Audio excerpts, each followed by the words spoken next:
Baik, Assalamualaikum warahmatullahi wabarakatuh. Bersama dengan saya, mungkin sebagian teman-teman ada yang belum tahu saya Haryadi Sukamdhani, Ketua Umum Gabungan Industri Pariwisata Indonesia, yaitu induk daripada seluruh organisasi pariwisata yang ada di Indonesia dengan jumlah sekarang anggotanya 36 asosiasi. Dan bersama dengan saya, Mbak Inul, Pak Frey, Pak Samuel, beliau berdua mewakili teman-teman dari Bali, dan tentunya Pak Hotman yang sudah rekan-rekan ketahui semuanya, dan ada Pak Bambang Britono, beliau dari GIPI dan juga dari PHRI, dan Pak Edi Wijaya dari pelaku usaha hiburan. Rekan-rekan sekalian, perlu kami sampaikan bahwa pada pagi hari ini kami telah melakukan rapat bersama dengan Bapak Menko Perekonomian membahas seputar permasalahan pajak hiburan. Sebagaimana kita ketahui bahwa pajak hiburan ini telah ditetapkan untuk sektor tertentu, yaitu pajak barang dan jasa tertentu, menyangkut sektor karaoke, spa atau mandi uap, lalu hiburan, lalu diskotik, klub malam, dan bar. Jadi ada yang sektor ini yang terkena. Nah, kenaikan ini terus terang tidak pernah dikonsultasikan dengan kami. Jadi penyusunan Undang-Undang Nomor 1 Tahun 2022 tentang hubungan keuangan pemerintah pusat dan pemerintah daerah, dalam pembahasannya tidak pernah dikonsultasikan kepada kami, atau konsultasi publik terhadap sektor yang terkena pajak ya, PBJT tersebut tidak pernah dilakukan. Dan kedua, bahwa tidak pernah terjadi sosialisasi tentang rencana kenaikan tarif untuk sektor tersebut. Dan ketiga, setelah kami juga pelajari di naskah akademiknya, ternyata naskah akademiknya itu juga tidak secara khusus membahas mengenai jasa untuk pajak untuk jasa hiburan yang terkena ini.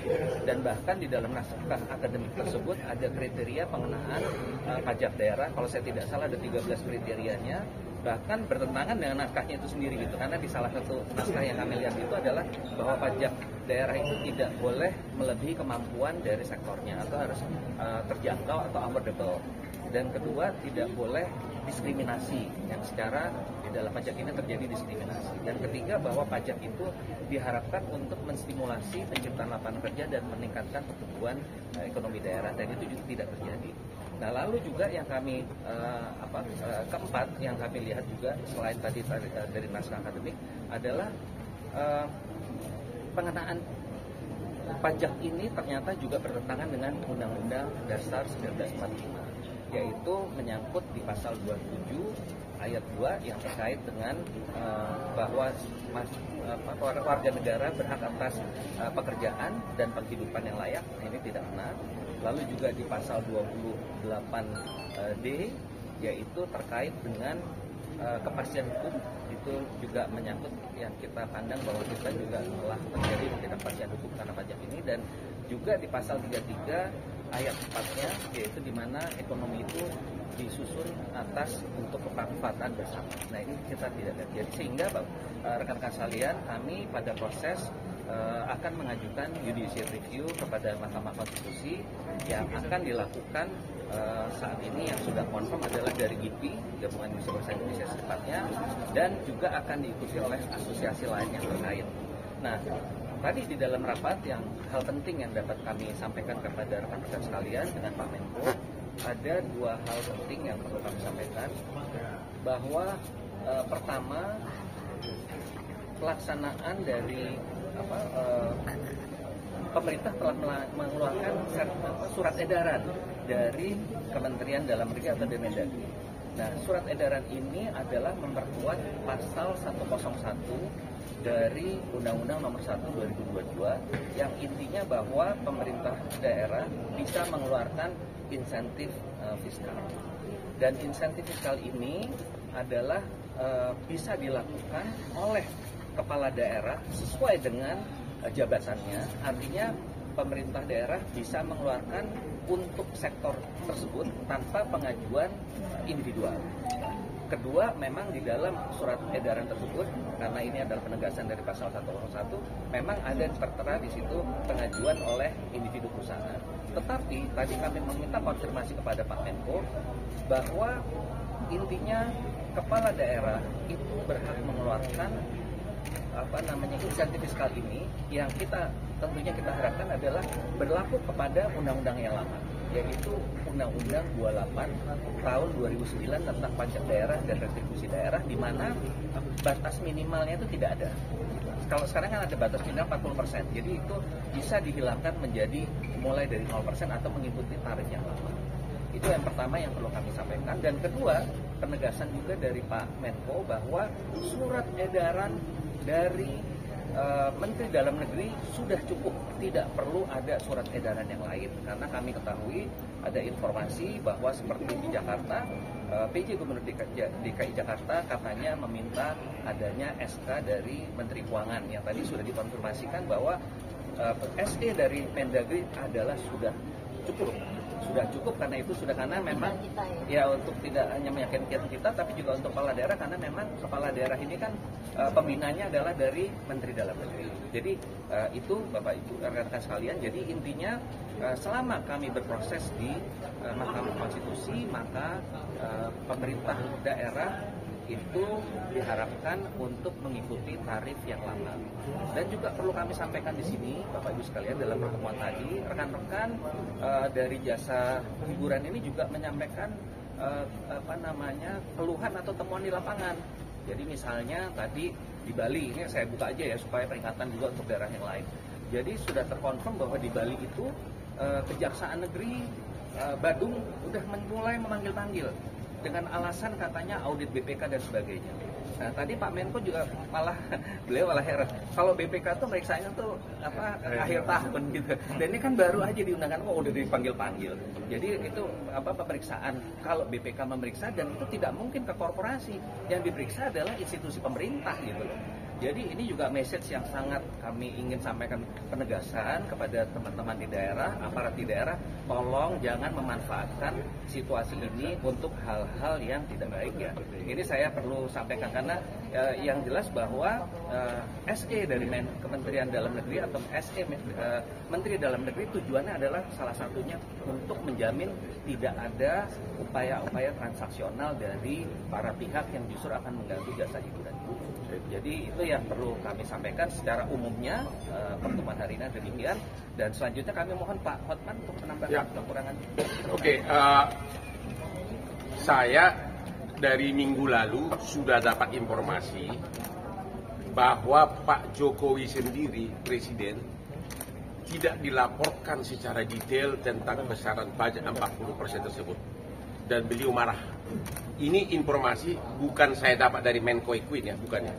Itu informasi yang saya dapat minggu lalu, ya. Dan sejak itulah saya gencar terus bikin video-video saran-saran. Akhirnya Jumat minggu lalu diadakan rapat kabinet yang dipimpin langsung oleh Presiden, dan disepakati bahwa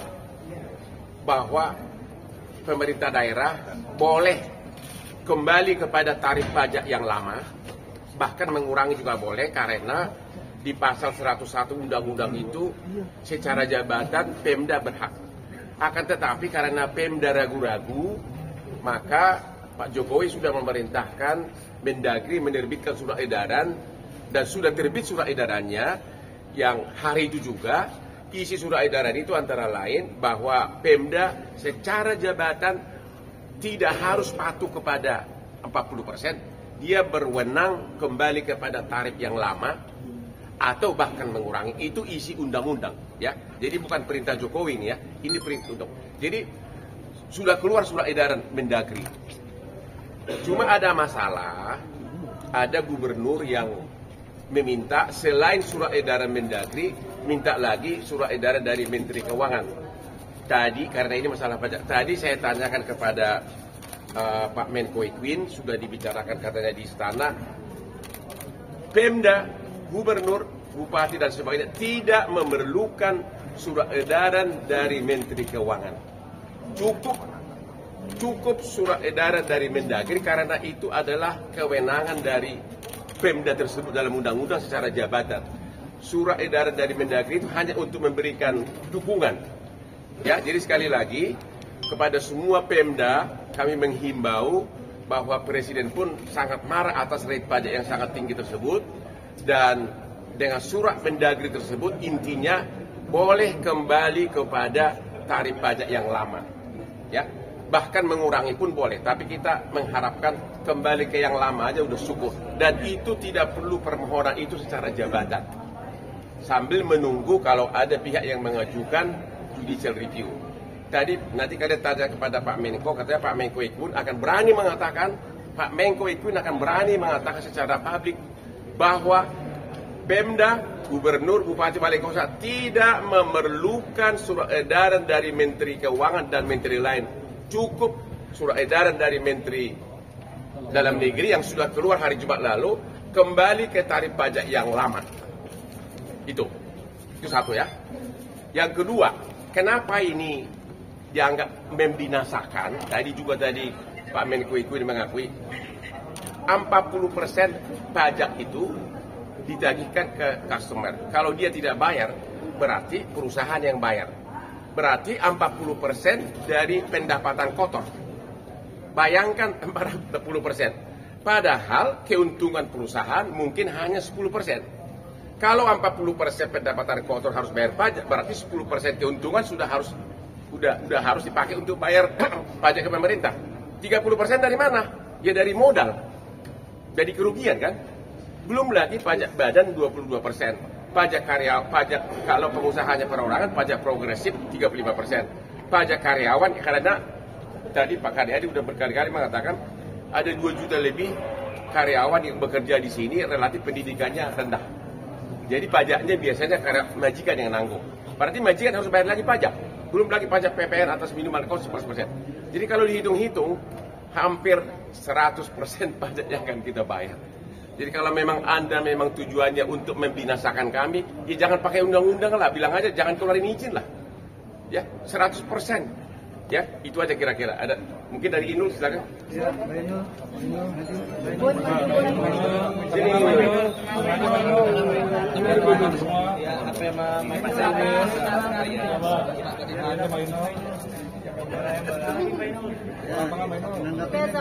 Hitung-hitungnya aja, hitung-hitung. Hitung-hitungannya banyak sekali ya, karena yang berkepentingan di dalam usaha saya juga banyak. Selain karyawan saya yang juga banyak, dan tentunya biaya pajak yang kita keluarkan juga sama dengan kita bunuh diri.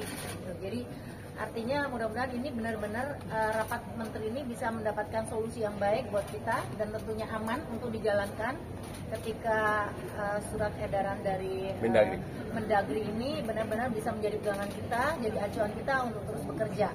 Gitu. Tapi mudah-mudahan nanti dengan judicial review dan keputusan MK selain bisa ini dapat keputusan yang baik, dan tentunya ini juga harus dipikirkan juga karena menyangkut banyak orang tentunya di sini. Jadi pajak ini selain berat ya Bang, berberat lagi mematikan. Ya, itu aja sih.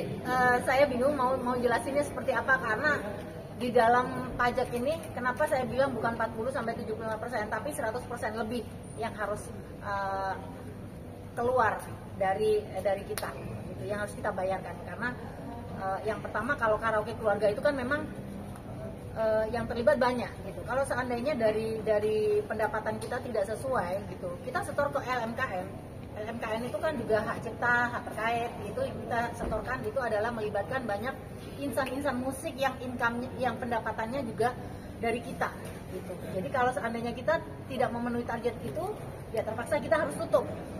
Ya, mau nggak mau harus tutup. Selesai sudah bisnis usaha karaoke keluarga gitu. Dan kita nggak punya karyawan lagi, kita nggak bisa setor ke RMKM, dan kita tidak bisa mendistribusikan uang musik kita ke salah satu badan asosiasi. Jadi ya itu keputusan yang saya ajukan tadi. Jadi mohon dikaji ulang, dan mudah-mudahan ini semuanya dari pengusaha besar juga semuanya keberatan, dan mudah-mudahan dari surat edaran menteri nanti bisa menjadi acuan, kita masih tetap terus berjalan dengan pajak yang sebelumnya. Itu harapan kita kalau bisa diturunkan. Sebagai tambahan, pajak hiburan di Thailand sudah diturunkan dari 10 menjadi 5% ya. Yes. Pajak hiburan di Malaysia cuma 6%. Dari 8 diturunkan menjadi 6 ya. Terus pajak alkohol di Dubai dihapuskan. Dan memang mereka ranking tertinggi turis dalam Desember kemarin. Dubai sama Thailand nomor 1, 27 juta, kita cuma 10 juta. Jadi semua negara tetangga mengurangi pajaknya, kita malah 40% dari gross lagi. 40% dari gross. Biasanya pajak itu kan dari keuntungan. Ini mah dari kotor.